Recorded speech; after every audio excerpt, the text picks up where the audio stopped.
ধরার ধরণীতে আসি সেদিন কেঁদে কেঁদে এসেছি, আবার যেদিন এই মায়ার জাল ছিন্ন করে এই পৃথিবীর বুক থেকে আমরা চলে যাব, যাবার দিনও কিন্তু আমরা কেঁদে কেঁদেই যাব।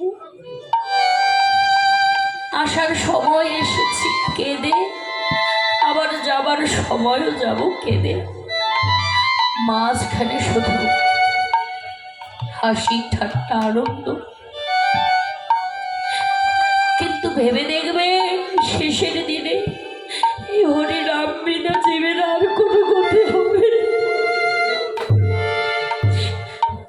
এই দেহ থেকে প্রাণ যাবে আর সঙ্গে নাম যাবে, আর কিন্তু কোনো কিছুই যাবে না বাবা।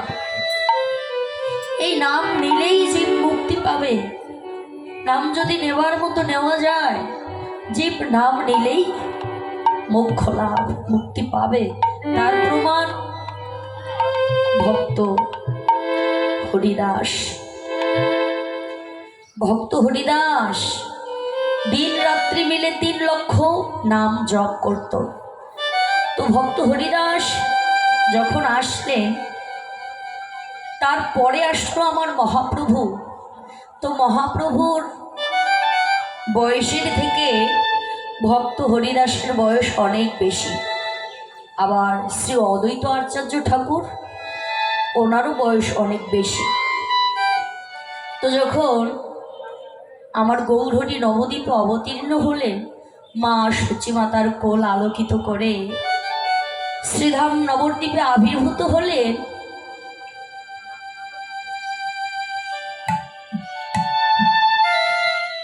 তো সবার অন্তরে আনন্দ। চোখের সামনে হরিদাস দেখতে পেল চাঁদ কাজী উদ্ধার হলো, জগাই মাধাই উদ্ধার হলো, চাপাল গোপাল উদ্ধার হলো, লক্ষ্য হীরা উদ্ধার হলো, ইত্যাদি অনেক ভক্তগণকে আবার গৌর হরি পতিত পাবন গৌর সুন্দর উদ্ধার করছে। তো যেদিন গৌর হরি নবদ্বীপ ছেড়ে সন্ন্যাস গ্রহণ করলেন, হরিদাসের অন্তরে বড় দুঃখ, বড় কষ্ট। গৌর হরিকে খুব ভালোবাসে।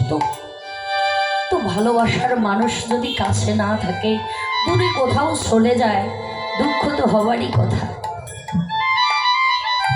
যখন মহাপ্রভু আমার সন্ন্যাস গ্রহণ করলেন, হরিদাস প্রতিজ্ঞা করলেন, মহাপ্রভু নিমাই তুমি আমাকে ছেড়ে সন্ন্যাস গ্রহণ করলে, কিন্তু আমি প্রতিজ্ঞা করলাম তুমি যতদিন না আমাকে দর্শন দেবে ততদিন পর্যন্ত আমি আমার 2টি নয়ন খুলব না। আমি 2টি নয়ন মুদিত হয়ে থাকব। যেদিন তোমার দর্শন পাবো সেই দিন আমি 2টি নয়ন মেলব। তার আগে আমার 2টি নয়ন দিয়ে আমি কোনো কিছু হেরব না। এই প্রতিজ্ঞা করলেন শ্রী হরিদাস ঠাকুর। তো নিমাই যখন সন্ন্যাসে চলে গেলেন, ভগবান সব সইতে পারে বাবা, ভক্তের নয়ন জল সইতে পারে না। নারদকে বললেন, নারদ নহং তৃষ্ণামি বৈকুণ্ঠ যোগিনং হৃদয় নচ্চা মদ ভক্ত যত্র গায়ন্তি তত্র তৃষ্ণামি। হে নারদ, হে নারদ, আমি আকাশে বাতাসে অনল অনিলে এবং কি যোগীদের হৃদয়ও থাকি না। আমি কোথায় থাকি জানো? আকাশে বাতাসে অনল অনিলে এবং কি শুধু যোগীদের হৃদয়ে থাকি না। কোথায় থাকি? যেখানে আমার ভক্ত বাবা মায়েরা একত্রিত হয়ে 2টি নয়ন গঙ্গা জল প্লাবিত করে আমাকে ডাকার মতো ডাকে। আমি ভগবান ওই পৃথিবীর যে প্রান্তে থাকি না কেন, শ্রীমতী রাধারানীকে বামে নিয়ে আমি ভক্তের হৃদয় মাঝে গিয়ে বিরাজ করি। হরি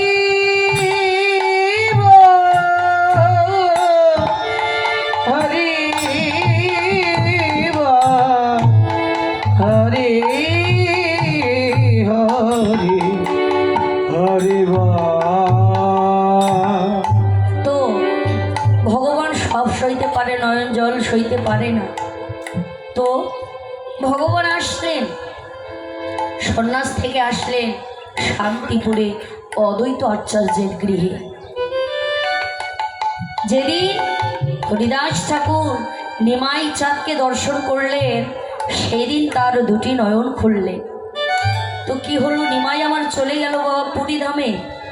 পুরীধামে যখন চলে গেল, নিমাইও কিন্তু আর নবদ্বীপে থাকলেন না, তিনিও চলে গেলেন পুরীধামে। তো পুরীধামে গিয়ে যখন আমার নিমাই থাকলেন, হরিদাস ঠাকুর মনে মনে ভাবছে, আমি যদি মঠ মন্দিরে থাকি তাহলে দিন রাত মিলে আমার 3 লক্ষ নাম জপ করা হবে না। কারণ মঠ মন্দিরে থাকতে গেলে মঠ মন্দিরের কিছু নিয়ম আছে, সেগুলো পালন করতে হবে। এবং মঠ মন্দিরে ঠাকুর থাকে, সেই ঠাকুরের সেবা না দিলে তা বড় অপরাধ হয়ে যাবে। তো আমি যদি মঠ মন্দিরে থাকি তাহলে আমি 3 লক্ষ নাম জপ করতে পারবো না, আমি মঠ মন্দিরে থাকবো না। তিনি মন্দিরে থাকলেন না, থাকলেন কোথায়? একটি বকুল বৃক্ষ, বকুল গাছ, সেই বকুল গাছের তলায় বসে ওই হরিদাস ঠাকুর দিন রাত মিলে 3 লক্ষ নাম জপ করে। তো নিমাই ভাবলেন যে হরিদাস বকুল গাছের তলায় বসে 3 লক্ষ নাম জপ করছে, তো এই হরিদাসের সেবার ব্যবস্থা কি হবে? তো গোবিন্দ নামে এক ভক্ত আছে, তিনি ঈশ্বরপুরীর সেবা যত্ন করত। ঈশ্বরপুরীর আজ্ঞায় আমার মহাপ্রভুর সেবা যত্ন করে। তো মহাপ্রভু ওই গোবিন্দ দাসকে বলছে, গোবিন্দ, আজ থেকে নিমাই হরিদাস ঠাকুরের যে সেবা, এই সেবা আমার থেকেই তুমি নিয়ে যাবে এবং হরিদাসকে সেবা গ্রহণ করে তারপর তুমি সেখান থেকে আসবে। তো হরিদাস তখন বকুল বৃক্ষের তলায় বসে নাম জপ করে। পুরীধামে জগন্নাথ দেবের 56 ভোগ হয়, সেখান থেকে একটা ভোগের পাত্র নিয়ে যায় আমার মহাপ্রভুর নিকটে। গোবিন্দ দাস ওই ভোগের পাত্র মহাপ্রভুর নিকটে গিয়ে মহাপ্রভু যখন সেবা করে, সেই আবার সেবার পাত্র নিয়ে আসেন ভক্ত হরিদাস ঠাকুরের নিকটে। শুধু প্রসাদেই নয়, মহাপ্রসাদ হয়ে যায়। সেই প্রসাদের পাত্র মাথায় করে বয়ে আনে ভক্ত হরিদাসের নিকটে। তো গোবিন্দ এভাবে প্রতিদিন প্রসাদ নিয়ে আসে। তো হঠাৎ করে একদিন দেখতে পেলেন যে হরিদাস ঠাকুর বসে বসে নাম জপ করছে না, শুয়ে শুয়ে নাম জপ করছে। আর নাম জপ করার গতিটা যেন মন্দ মন্দ, অর্থাৎ খুব ধীর হয়ে গেছে। শুয়ে শুয়ে নাম জপ করছে আর খুব ধীরে ধীরে। তো গোবিন্দ দাস মনে মনে চিন্তা করলেন, এ কি, হরিদাস ঠাকুর তো শুয়ে শুয়ে নাম জপ করে না, তাহলে আজ কি হয়েছে যে হরিদাস বসে নাম জপ না করে শুয়ে শুয়ে নাম জপ করছে? কাছে গিয়ে প্রসাদের পাত্রটা রেখে হরিদাসকে বলছে, হরিদাস, তোমার কি হয়েছে? তুমি তো এমন করে নাম জপ করো না, তুমি তো বসে বসে নাম জপ করো, আজ তুমি শুয়ে শুয়ে নাম জপ করছো কেন? কোনো উত্তর দিলেন না। আচ্ছা, উত্তর নাই বা দিলে, তো এই যে আমি তোমার জন্য প্রসাদ এনেছি, তুমি প্রসাদ সেবা করো। হরিদাস ঠাকুর বলছে, গোবিন্দ, আজ আমি প্রসাদ সেবা করব না। কেন? আজ আমি উপোস করব, আজ আমি প্রসাদ সেবা করব না, তুমি প্রসাদ ফিরিয়ে নিয়ে যাও। হরিদাস মনে মনে ভাবছে, এই প্রসাদ যদি আমি সেবা করতে যাই তাহলে আমার নাম জপ করা আরও পূরণ হবে না, কারণ প্রসাদ সেবা করতে গেলে তো সময় লাগবে। আমার একেই নাম জপ করার গতি খুব ধীর হয়ে গেছে, আর যদি এই প্রসাদ পাই তাহলে তো আমার নাম জপ করা পূরণ হবে না। হরিদাস বলছে, গোবিন্দ, তুমি এই প্রসাদের পাত্র নিয়ে যাও, আজ আমি উপোস করব, আজ আমি প্রসাদ পাবো না। গোবিন্দ বলছে, হরিদাস, এই মহাপ্রভুর দেওয়া প্রসাদ যদি আমি ফিরিয়ে নিয়ে যাই, এ তো তোমার অপরাধ হবে।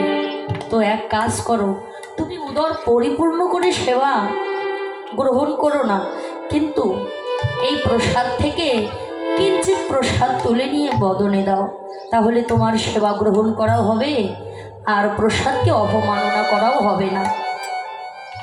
তো হরিদাস বললেন, ঠিকই বলছে তো। তাই কি করলি? প্রসাদ বন্দনা করে কিঞ্চিৎ প্রসাদ তুলে নিয়ে বদনে দিলেন, আর গোবিন্দ ওই প্রসাদের পাত্র আবার নিয়ে গেলেন মহাপ্রভুর নিকটে। কথাটা কিন্তু আর ছাপা থাকলো না বাবা। গোবিন্দ মহাপ্রভুকে গিয়ে বলছে, প্রভু তোমার ভক্তের করুণ অবস্থা প্রভু। নিমাই বলছে, কি হয়েছে আমার ভক্তের? জানো প্রভু, প্রতিদিন হরিদাস বসে বসে নাম জপ করে, আর আজ হরিদাস শুয়ে শুয়ে নাম জপ করছে। নাম জপ করার গতিটা বড় ধীর হয়ে গেছে। আমি প্রসাদ গ্রহণ করতে বললাম, তিনি প্রসাদও পেল না, সামান্য প্রসাদ তুলে নিয়ে বদনে দিয়েছে। আজ তিনি উদর পরিপূর্ণ করে প্রসাদও পায়নি প্রভু। প্রভু আমার অন্তর্যামী তো আর থাকতে পারলেন না। ভক্তাধীন ভগবান প্রতিটি যুগে যুগে শুধু ভক্তের মান রেখে গেছে, ভক্তকে ভালোবেসে গেছে। ভক্তের এমন দুর্দিনে ভগবান আর দূরে থাকতে পারলেন না। নিমাই ছুটে গেলেন হরিদাসের কাছে। হরিদাসের কাছে গিয়ে বলছে, হরিদাস ভক্ত তোমার কি হয়েছে বলো ভক্ত, তুমি এমন করে শুয়ে শুয়ে নাম জপ করছো, বলো তোমার কি হয়েছে? হরিদাস ঠাকুর বলছে, প্রভু আমার বড় অসুখ হয়েছে। অসুখ? বলছে, হ্যাঁ তোমার কি অসুখ হয়েছে আমাকে খুলে বলো। প্রভু আমার মনে বড় একটা চিন্তা। যেই না বলেছে আমার মনে বড় একটা চিন্তা, আমার মনের অসুখ। নিমাই বলছে, হরিদাস চিন্তা তো করে যারা বিষয়ী, তুমি তো বিষয়ের মধ্যে নেই, তুমি তো বিষয় বাসনা কাম কামনা লোভ লালসা সব কিছু ত্যাগ করে কেবল নামকে আশ্রয় করেছ, তাহলে তোমার কিসের চিন্তা বলো? হরিদাস ঠাকুর বলছে, নিমাই প্রভু যারা বিষয়ী তারা তো বিষয়ের চিন্তায় চিন্তিত, কিন্তু আমার মনে তো বিষয়ের চিন্তা নেই প্রভু। তাহলে তোমার অন্তরে কিসের চিন্তা বলো? প্রভু আমার মনে একটাই চিন্তা কুড়ে কুড়ে আমাকে খাচ্ছে। সে চিন্তা কি জানো? আমি শুনতে পেয়েছি তোমার নাকি রাধা ভাব আরো দ্বিগুণ বেড়ে গেছে। তুমি নাকি কখনো কৃষ্ণ কৃষ্ণ বলতে বলতে পাথরের বুকে মাথা ঘষছ। তো এভাবে যদি তোমার রাধা ভাব বেড়ে যায়, তাহলে তো তুমি আর বেশি দিন লীলা করবে না প্রভু।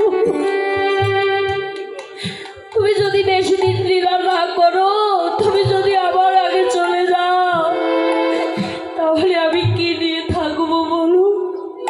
দিবা তোমার কাছে আমি কিছু চাই না প্রভু, তোমার কাছে আমি একটাই চাই, এই জগতে যদি তোমার অন্তিম লীলা বলতে কিছু থাকে, সে লীলা যেন আমাকে দেখতে দাও। আমি যেন তোমার অন্তিম লীলা দেখতে না পাই প্রভু। নিমাই বলছে, ভক্ত তুমি এর কি বলছো? তুমি যদি আমার আগে চলে যাও, তাহলে আমি কার নিকটে এসে দাঁড়াবো? হরিদাস মানুষ যখন সেজে গুজে সাজে সজ্জিত হয়ে, তখন মানুষ আয়নার সামনে দাঁড়িয়ে থাকে, দেখে নিজের সৌন্দর্য কতটুকু বাড়লো। তো হরিদাস আমি প্রতিদিন জগন্নাথ দেবকে দর্শন করে এসে আমি তোমার সামনে দাঁড়াই, তুমি তো আমার আয়না, আমি তোমার সামনে দাঁড়াই আর নিজেকে দেখি যে আমি তোমার মতো ভক্ত কত কত দিনে হতে পারবো।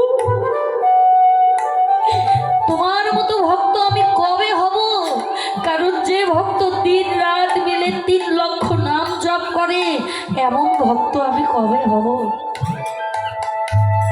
তো তুমি যদি আমার আগে চলে যাও, আমি কার সামনে দাঁড়াবো বলো ভক্ত? আমি তোমার কোনো কথাই শুনি না প্রভু। আমি যেন তোমার অন্তিম লীলা দেখতে না পাই। তথাস্থ তাই হবে। নিমাই, তোমার কাছে আমার আরো কিছু চাওয়া, বলো কি চাও? নিমাই, তোমার কাছে আমার কি চাওয়া জানো? যেদিন আমি এই জগতে ছেড়ে চলে যাব, যেদিন আমার ভবলীলা সাঙ্গ হয়ে যাবে, যেদিন আমার প্রাণ পাখি উড়ে যাবে, যেদিন আমার যাবার শেষ দিন হবে, প্রভু গো, তুমি আমার সামনে দাঁড়িয়ে থাকবে। আমার প্রাণ পাখি যাবার কালে